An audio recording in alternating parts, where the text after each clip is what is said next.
What is up, guys? I am in Chicago, Illinois at the Shakespeare Theater, which currently has The Lord of the Rings, A Musical Tale, the latest stage play adapting Tolkien's Middle-earth.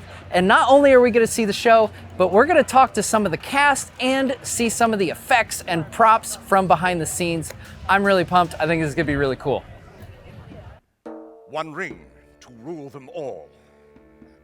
One ring to find them, one ring to bring them all, and in the darkness, bind them. Oh, look at that. So, welcome to the set. This is fun. Tons of things to point out. So first of all, you are standing on the revolve. Okay. So this is used for special kind of magical moments in the show involving like our wizards. Okay. It's used a lot in the fight sequence, the council, and then underneath you see we have these grates. Yeah. Haze, all the lights, especially for like as orcs, which is one of the roles that we Yeah, you guys play a portray. lot of roles in this, I heard. Yeah, we do. All of the characters. We play orcs, hobbits, elves, Both types of elves. balrogs, Shelob. Black Man. Riders. Yeah, all the things. That's Yes, all and the I get a things. specialty Haldir. I get to play Haldir. Oh, nice. It's my favorite, my crown jewel. All in all, we have, I think it's 13 or 14 quick changes in the show. Wow. Yeah, so we are on and off and on and off and on and off. A lot. Now, how fast do you guys have to change costumes? The fastest one is 45 seconds. 45 And that's seconds. from Rivendell elves, so our blue elf costume, into orcs. The first time you see orcs, which we like to call parkourks. Okay. Because we do kind of like parkour, like tumbling and contortion stuff, so we're parkourks. Yes, our fabulous dressers and costume team making it happen. Yeah. Making it happen, really Shout out incredible. Laura, Naomi, Alexis, Sierra.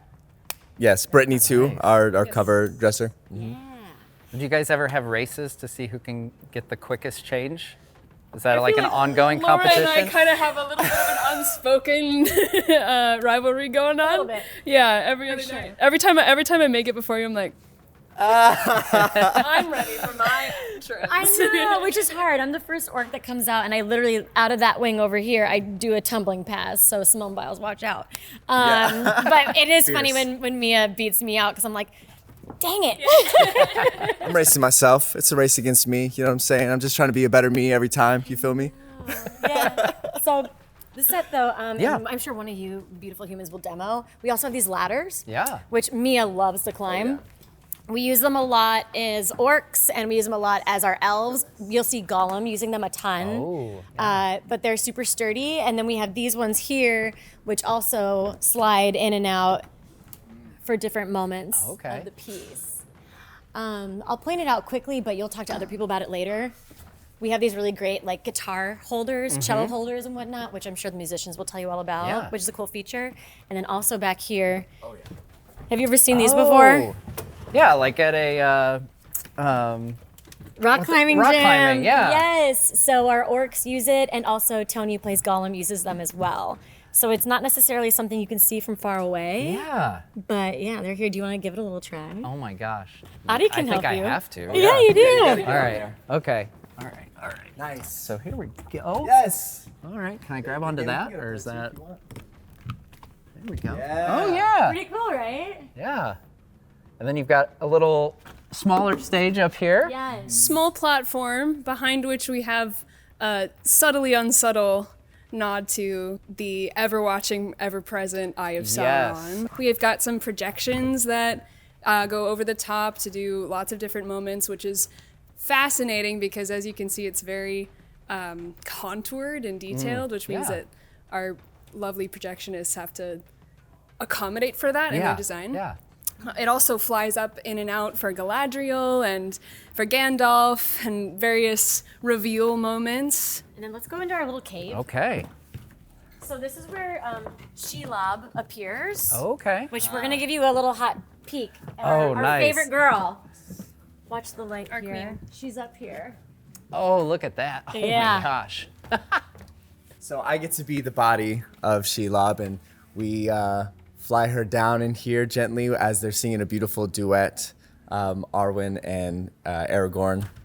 Lovely. Shout out Will James Jr. and Alina Tabor. So I get strapped on. I have a climber's harness that we have to backpack. Shelob has a little backpack, if you can see up there. Yep. The little clips there attached through the harness to anchor me down, because this is 75 pounds of Shelob wow. body just from my spine over me. I've got these 2 handles here to manipulate the body. We've got our legs here, 4 legs. Laura, Mia. Myself and Mia are the legs. When you see the show tonight, There's like 8 handles on this thing. It looks like. Yes. So the top handle is like a stability handle, and then the bottom one actually rotates so that we can manipulate it more. So Charlie Timms did all of our puppet designing. She's incredible. So all the puppets you see were designed by her and then created by her staff in the UK and then shipped over here. Wow. I know, this was on a ship. So this is the same one that they had for the play. Different for Oh, Watermill. It's the same for- design, but that set was so much smaller. Oh yeah, so that you got a bigger one. And this is a really great thing to look at too. So this is our first Balrog. Oh, look at that. But now if you look over there in the corner, that big face that's hanging, Yeah. that's the current That's Balrog. the new Balrog. So Oh, wow. the mini Balrog is not quite big enough anymore. Yeah, So you can let's see the walk on difference in over size. Oh yeah. my gosh. So we have a much bigger Shelob than what they had at the other production. So similar design, but just everything kind of like magnified, if you will. Draft number 6 or 7. Yeah, Balrog. it is.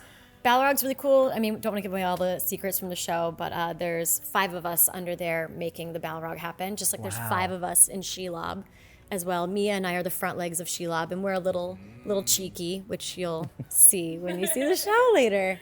You've got all kinds of props over here, it looks like. as Tons well. of props. Actually, this is a really cool thing to check out, is all of the rings. One ring to rule them all, or 2, or 3.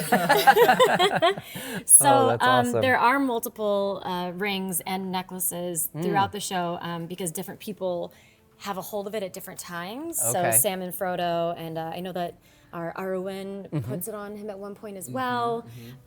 So yeah, tons of those. These are some fun little pre-show games. If you want to get a little load of that guy, you can undo it. It's a really hard game. This is just to pass your time while you're waiting for the show. So, well, the whole show starts with Bilbo's birthday. So yeah. we'll be out there playing with you tonight, and so Okay. you can either swing it to settle it or put it on the pokey. I mean, yeah, it's difficult. There's like 4 games in one. Oh my God. I know. Okay. Part I'm of gonna do Paul this. Hart's vision is to have this pre-show of Hobbits where we're just welcoming everyone in as a Hobbit who's traveled everywhere to see and be a part of Bilbo's birthday party. So we have games. Frodo's out there playing ring toss with them. We've got Splat the Rat in the lobby. We do the maypole. We do the maypole out there. That's Oh, part that's of our fun. pre-show. That was really close. You're actually really good at this. You're killing it. We just gotta see wicked, one. the way We gotta they see This one. is this is why I am not, among many other reasons, why I'm not in the play because. That's in the video. saw it there. That's going Okay. in. That's the video. So there's that. There's also Sting behind you, which is cool. Oh, so yeah. there's like a light up Sting, and there's also the non-light up Sting, Okay, which so is this fun. is the light up one. Yeah, oh he's gosh, plugged it's, in. It's plugged in. He's charging. Just like in the books, it's plugged in. Right there. There we go. Charles, one of my personal favorite props Oh, this in the is show. this is Oh, your look My at that. personal, I brought it in. I got so inspired with all the Hobbit lore and research that our directors were giving us that I went and purchased a Shire pipe Nice. for myself in my pre-show here. for your pipe weed. For my pipe weed, because Yeah. you gotta have pipe weed. You know, we're in the have a Shire. party. We're in the Right. Shire. Yeah. A bit of long bottom leaf. Old And Toby. we did got a wanna wizard show you staff. Wizard Yeah, staffs. yeah. We did want to show you one of our orc masks. Yes. that Mia Oh, wants to look talk at about. this. Oh yeah, these are fun. These are super exciting. They're super fun and super exciting to wear and to put on. But yeah, I can put it Yeah. on if you like. They go all the way around the head, so it's become kind of a muscle memory, which is super fun for quick changes, like that 45-second one that we were just talking Yeah. about. This is one of those pieces, and we all have hoods as well that magnetize to the top here to avoid this really fun situation that you have going on with my face right now. And we've got some screens in here to block the rest of our face, but yeah. allowing us all still to see. Oh, that's great. So you guys are going to be part of the production in New Zealand then. Everyone's going. Yes. The Nice. entire cast. Yeah. That's amazing. Are you guys pumped? Yes. That doesn't even begin to describe the it's feelings that I'm feeling about it. Oh, it's gonna be beautiful over there. It's nice that we've already come together as like a tight knit group. When we get there, we only have like 5 days of rehearsal, so that's the other reason why it's like, thank goodness we're all together. You know what I mean? And it's just gonna be. I mean, it's been beautiful doing it here on the pier in Chicago. I mean, like, we all are from here, and it's always a beautiful Chicago summer. But there in like the late spring, it's just gonna be so green and stunning. And I'm excited for all the hiking. Oh yeah. As well as doing the show. Whatever. And as someone who's not incredibly well traveled, just the opportunity to do theater and international lands is going to be incredible. Let alone this story in New Zealand. Yeah. So now we're joined by Ian and Justin, who play Legolas and Gimli in the play. So naturally, they come as a package deal here. Of course. And you guys are really into the fight choreography, I hear. What can you tell us about the fighting that we'll see in the play? The thing that is different with this, as in any other medium, is that the underscore, more so than in the film or in animation or in the new anime, dictates in some moments the intensity and the speed of the fight. Okay. So the musical score lends itself to whether our characters are a little more frantic. We're not fighting succinctly, like as a unit. So it's just kind of every person for themselves. There are moments in the fight where we're all syncopated together, which for some folks might seem cheesy, but it's more or less at the end of the fight when we all are kind of fighting as one. So we are all in sync and in unit with each other, which then ultimately lends to victory. Because we are trying to fit 3 epic novels into around 3 hours of entertainment, it is very difficult to highlight and showcase every character to the point that some fans want and need and feel like they are deserved. You know, because we all want to see our favorite character shine throughout the entire thing. There are folks out there that are really bummed. Spoiler, there's no Éowyn, you know, there's no Theoden, there's none of that. We had to, the writers back in 2023 did a job of just trying to combine everything that needed to move the plot along, so it isn't 4.5+ hours with 2 intermissions. So we can all go home today and not tomorrow. You mentioned, today, not tomorrow. You mentioned, Theoden and Éowyn being cut out. This might be a fun little bit of trivia for anyone here, but there's actually a Tolkien letter where he recommends to someone who's looking to make a Lord of the Rings film that they should cut out Helm's Deep in order to fit it into a film. And so Tolkien himself even acknowledged, like, if you're really cutting this thing down to a single performance or a single adaptation, you've got to cut stuff. That makes sense given the way Tolkien viewed war. Yes. And the way that he writes about it as an unfortunately necessary evil to an end goal that is far more optimistic than some of the other contemporaries to follow Tolkien, you know, with other fantasy novels that would then be inspired by Tolkien's stuff, like Helm's Deep, Minas Tirith, you know, the Gates of Mordor. All of that is all, you know, a necessary evil to ultimately garner peace, to bring an end to the giant epic of the world that he's created. Some fans of the film and fans of the book know kind of the different lore about Gimli's axe. Thank you, Justin. Lore behind Gimli's axe, finding different axes within Moria. They changed the head on this, I think, a couple different times, and the design that they had I actually really like, given that, you know, I can still use the pick of this as well as the blade of it. And in true LARPing fashion, and, you know, shout out Jonathan Rhys-Davies, I really get to hit people with this thing. Whereas there's some fight choreo with different steel and aluminum weapons.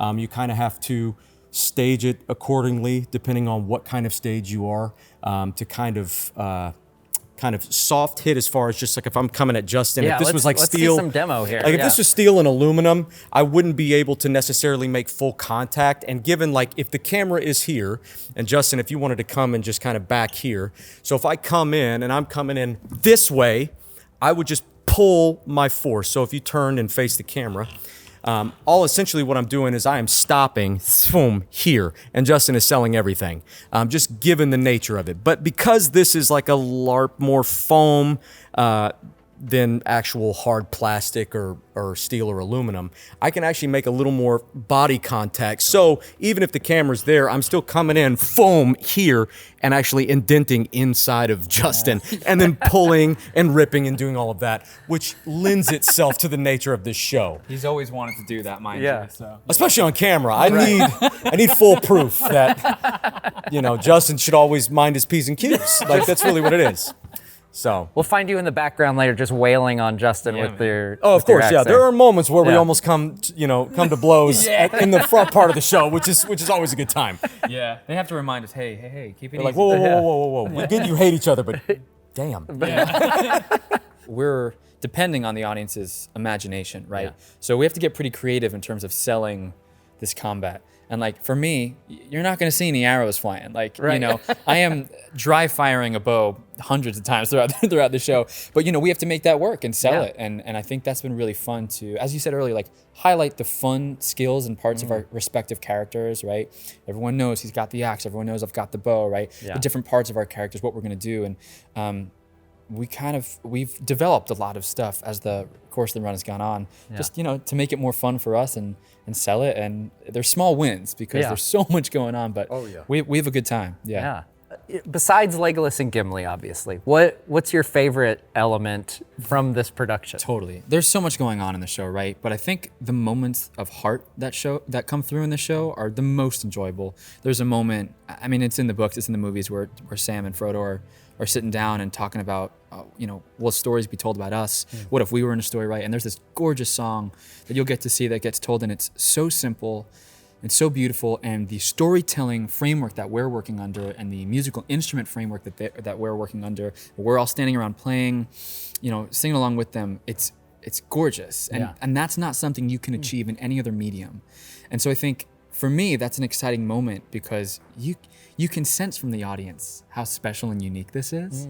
And that's really satisfying. Yeah. And then of course you add on top of that the different fights and the different fun lines or nods to different versions of the story that people really enjoy. But it's the heart. It's totally the heart. Okay, we are now with Tony, who has the honor of playing one of the most iconic characters of all time, Gollum. Yeah, I'm pretty lucky. So what's it like, trying to follow Andy Serkis portraying Gollum here? There's some big feet to fill, right? I mean, it's great. The script, the cast, the way they let me play with this amazing set and house, and the way they just sort of trusted me from the start, I really appreciate what the creative team sort of allowed the process to be. I think we found a really great Gollum, and I actually watched your video, What If Gollum Repented? Oh. And I have to say I like it. I'm not saying that's literally what we do, but there are some flavors of that in I think what we try to achieve here. I kind of like that. Yeah. It's a very interesting concept that Tolkien talks about a little bit. How close Gollum was to repenting. Yeah. It's one of those things that you get a little flavor of it in the films, but like in the books, he really drives home the point how close he was and how tragic of a character that makes him. Yeah, I think we really try to pepper in a little bit more of that possible redeemable aspect of Gollum to make him a little bit more, not human, hobbit, but you know what I mean? But yeah, because if he's just a bad guy, I think that's a little one-sided. Yeah, yeah.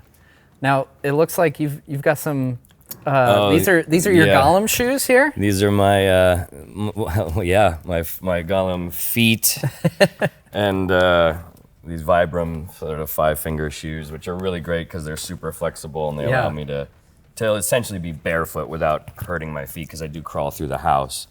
And then I have these that I can put on my hands. Oh yeah. So I can. That's handy for the rock wall back here. Even on this too, it really protects my knuckles and stuff from especially on those 2 show days there. Yeah. It gets a little bit sore, but they're great. I mean, and they look like feet. Yeah, they look like feet. I mean? That's fantastic. Yeah, they're great. They're great. Yeah. Now, you also take part in some Black Rider puppetry, I've heard. Yeah, I get to be a Black Rider. What's that like? I get to be the Witch King. Oh, the Witch King, I get to too. stab Frodo, and the Balrog as well, but I believe you guys already checked that out. We did, yeah. But yeah. I do have... That's a pretty impressive bingo card right there. It's that you fun. got. They just make me do all the physical stuff, which is not bad. I like it. But yeah, these are here. If you want, if you don't mind holding that, these are the amazing horses that we get to play with. Look at that. And we're all in black robes, and these connect to our shoulders so that we're really able to. You just basically see the horses, and Charlie the puppet master gave us so many cool things to play with. Not only this great spine, but we're able to articulate the ears. Oh wow! The mouth, obviously, very expressively. We got these great sort of reflective eyes. Yeah, that when the lights come on, all these angles and stuff look fantastic underneath the lights. And we get up close and personal with the audience, which is a lot of fun. But they really make for a lot of, you get a lot of, articulation and you're able to scream at people. And it's a blast. Yeah, we have several of the cast members that get to be Black Riders. Yeah, that is awesome. We're excited to show you it. Yeah. Wow. Yeah. Yeah. It seems like the creatures in this show, from the Balrog to Shelob to the Black Rider, like there's some pretty impressive puppetry happening. Lindsay, our puppeteer, was fantastic in the way that she coached all of us. Her talents and just the way that she's able to bring a lot of these things to life and then translate that to what we were able to continue on for the run was just a blast. It was a lot of fun to work with and watch people just start to become. It's so hard to use these things and not really start to embody them. Nobody knows, but under that hood, I'm opening my mouth and doing all the horse things and being silly. But I think it just adds to the fun of it. This little thumb trigger here is the ears. Oh, look at that. Yeah. Well, there we go. So you can either do the mouth with the trigger. I put my hand. Put your here, hand 'cause there. You're able to just kind of get a little. Oh bit yeah. more nuance. Look at that. Oh, that is fun. All right, we've got another great group of folks here from the Lord of the Rings play. We've got Rosie Cotton, we've got one of our ensemble members, and Mary Addock. How's the play been going? It's amazing. Yeah? It's always amazing. It's super exhausting. Yeah. Like getting into shows has been, I don't know about y'all, but it's been more exhausting than being in rehearsals for 8 hours a day, just because during rehearsals you get little breaks, and during the show you go nonstop for 3.5 hours. It's nonstop, and those 2 show days, it's 7 hours of active performing, and so it's just like I can't really speak afterwards. But during the show, it's like, we have this moment backstage where we're like, we're in the Lord of the Rings. It never gets old. No, it never gets old. And if 12-year-old Suzanne could see what I'm doing right now, she would just die. So it's like living a dream, a very tiring dream, but a dream. And I heard you guys are among the nerdiest of Lord of the Rings fans among the Lord of the Rings cast. You have a reputation. There's a few of us. Yeah. But yeah, there's some quiet nerdery that happens. Yes. We're just the loudest. Oh, okay. Yes, but yeah, there's definitely some people who will fact check, or like when we were studying Welsh to practice for the Shelob puppet, because I'm one of the legs in Shelob. Oh, okay. I maybe had like a 10-minute meandering story about Ungoliant, because you kind of have to. Yeah. In order to understand, and then also the light of the Star of Yarendil and all that good stuff, which we see a lot of in the show. So, okay, yeah. And to kind of get into like the music bit, the Ainulindale, the creation of Middle Earth is a song. And so the fact that this show is a musical is like so Tolkien-esque. It's just everything that Tolkien did weaved in music and song, and I think that this show does a really nice job of that. Yeah, I noticed you guys have a lot of instruments here. I hear you guys do a lot of the music stuff in the show. So what kind of instruments are you guys carrying here? Flute quiver. My flute quiver. A flute quiver, Yes, nice. This has been That's very thematic as well. Of Tumblr. Yes. I don't know. I'm not on the social media like that. But yeah, so I've got 9 instruments in this Oh my one. gosh. So, because I'm playing flute. Yeah. And then here's my piccolo, and then a low D whistle, B flat, C, D flat, D, E flat, F. So, and then I've got an A and then another D whistle that sits backstage just because I can't wear this while dancing Cat and Moon. Yeah. I feel like this is, like American Revolution where they have the kids hitting the drums and stuff, and you're like, what's the purpose of people playing music at a battle? Like, this is the next level here. Like, you're ready for, giving music to a battle. It's threatening and useful. It gives me like I know Eowyn's not in this show, but it gives me like that Eowyn sort of like warrior vibe. Yeah. But also, I have to bring her in at some point. But there's a moment during, it's called Siege of the City of Kings, the music number, but there's a little section called Helm's Deep. So it is kind of our nod to the epic battle. The audience doesn't know. Yeah, the audience has no idea. You wouldn't know. You'll know because I told you with my words right now. Yes. But there are moments when I'm playing piccolo or I'm singing and I'm up in a balcony and I just kind of feel like I'm a herald, trying to send that sort of stuff. Yeah, very cool. Now, you play Mary, obviously, and you mentioned that the Eowyn's not in there, but we know that Mary assists. He gets the assist on taking down the Witch King. So, and I don't know if this was intentional the way they were planning it, but I kind of saw it as like a little bit of a nod to Eowyn that that we have a female Mary. Maybe I don't know if that was intentional. No, but I do think of Eowyn whenever I'm in the show, because there's a moment in the show when I have to look at Pippin and it's like we're about to face our doom. Like there's a line that's like about, oh, this might bring about our doom, but we have to do it anyway. And I have to look at Pippin. I was directed to look at Pippin. I was like, okay, so like I'm gonna look at you and I'm thinking about this thing, and the thing that I say in my brain, I don't say it out loud, but the thing I say in my brain is courage for our friends. Because that's something that Eowyn says to Mary in the movie, and that's always a favorite line of mine, and that's how I bring Eowyn into this. Yeah. Oh, that's fun. Oh, we also have another. I totally missed the biggest instrument here. The harp. Yeah. Go, Bernie, We have the harp. So, I feel like a car dealership person. So we've got a sleek black frame here, levers, 62 strings. They're going fast. Call now. Sorry. So what's cool about this harp is that I play it on a stand for the more chill parts of the Lord of the Rings, if there are any. But then when we get into the serious business, the Lord of the Rings, this goes sports mode, and I'm about to show you. This is my process. Oh my God. I know. I'm literally. This looks like the rock climbing segment here. So this is how I bring Eowyn into this. I'm getting ready for battle, and then this part actually took me all of Tech Week to figure out how to do. But then once you get, and then if I can't do, there we go. There we That go. would have been embarrassing. Then bam.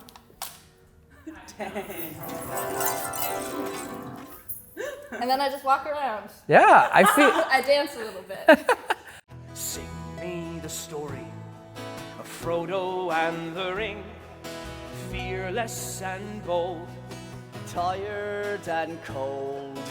So that was pretty fun. It had some really fun book references, like stuff that's not in any of the adaptations. It was a little odd how they just referred to it as the world of men. The focus is definitely on the Hobbit, so I kind of get that. But he likes the T-shirt. Yes. I love love your videos. Oh, thanks. Thank you so much. I played Sam. Yeah, we were just like recording some like first thoughts and stuff. Oh, okay, cool. So what's your name? Michael. Michael. Borowski. Nice to meet So this is Michael. So Michael plays Jesus. Sam. We just saw Sam. Hi. Just here on the pier as we're talking. How cool is Crazy. that? Oh So my God. yeah, wonderful job, man. That was really fun. Thank you. That Thank was, you. I it's appreciate it. such a charming show, I think. It yeah. is. It is. It's tough. It's Yeah. really tough. Yeah. Because you want everything in there that you Right. want, that really deserves. But it's to only be 3 in it. hours long, It's only 3 so, hours. yeah. It's such a monstrous project to get like the tent poles. Yeah. And it just, they like, and then there was some other things. Yeah, that's what I was saying was, like the stuff with like the world of men, like having Gondor and Rohan kind of like meshed together. It was a little jarring for me, but like same here. Same here. but knowing that it is from the Hobbit's perspective, that kind of it's kind of tough because yeah. we asked the audience to let go of a lot of expectations Right. for it. Yeah, of and course. that's a lot to ask, Yeah. especially with this piece. Yeah. And just go in and kind of like trust that like we love this just as much as anyone's going to see this. So we are making sure we take absolute care of it. Yeah. We really are trying to do our best to honor every part that is either cut or in or not. I love this show. I love this story. You can't help but just fall in love with these characters. Yeah, and pretty soon you'll be playing Sam in New Zealand. I'm so excited. It's going to be incredible. I haven't convinced myself that it's real yet. Yeah. Once I land, we'll figure that out. Right. Yeah, it's going to be incredible. Yeah. Unbelievable. I think a $1 million idea Sure. is that you guys perform this in Hobbiton. I think that would be really cool. That's an idea It's I'm throwing crossed out our there. minds a couple of see, times. Yeah. that makes sense. Yeah. It would be epic. They'd throw us out. They'd Yeah. throw us out immediately. No. Yeah. A bunch of actors. Hey, these guys are in the show. I hereby bequeath everything I own to Frodo Baggins. All right, so we just got out of the Lord of the Rings play, and it was a lot of fun. Very, very charming. I kind of went in there with the mindset that I'm a hobbit in the Shire, and I'm going to watch the hobbits retell the story of Lord of the Rings for me. And I think that's a great mindset to have. And just really charming. There's things cut out that are kind of a bummer. Like Rohan pretty much doesn't exist in this. It's just kind of like a generic world of men thing. But since this is so Hobbit focused, that kind of works. It kind of makes sense. But yeah, I just think the wholesomeness, the charm of it, kind of won me over. And Gollum is really great. Has some great funny moments. And the Shelob. Oh my gosh, Shelob was really cool. I can't tell you how flipping cool Shelob is with the glowing green eye. It was kind of freaky. If you're afraid of spiders, they'll freak you out a little bit. But yeah, great time. Highly recommend it. If you get the chance, definitely check out the Lord of the Rings musical. And Bilbo was your favorite? And Bilbo was my favorite. that was really fun when you came out and we were talking to everybody beforehand. Yeah, it was fun. It was fun. Well, it's better than having to do all the dancing. So I talk to you guys and then I go on stage. Yeah. So, Oh, that's great.